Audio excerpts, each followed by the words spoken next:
خدا باپ کی زندہ کلام میں سے زبور کی کتاب شکر گزاری کی دعا زبور 30۔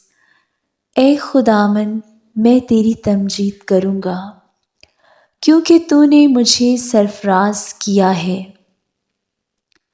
اور میرے دشمنوں کو مجھ پر خوش ہونے نہ دیا۔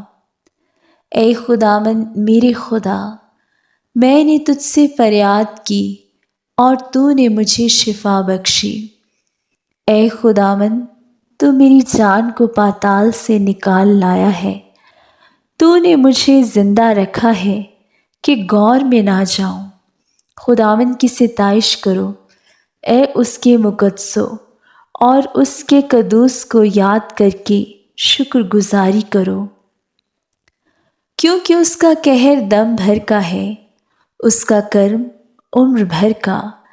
رات کو شاید رونا پڑے پر صبح کو خوشی کی نوبت آتی ہے۔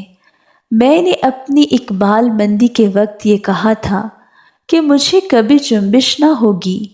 اے خداوند، تو نے اپنے کرم سے میرے پہاڑ کو قائم رکھا تھا۔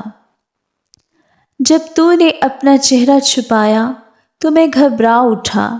اے خداوند، میں نے تجھ سے فریاد کی، میں نے خداوند سے منت کی۔ جب میں غور میں جاؤں تو میری موت سے کیا فائدہ؟ کیا خاک تیری ستائش کرے گی؟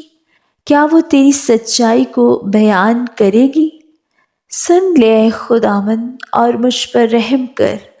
اے خداوند، تو میرا مددگار ہو۔ تو نے میرے ماتم کو ناچ سے بدل دیا۔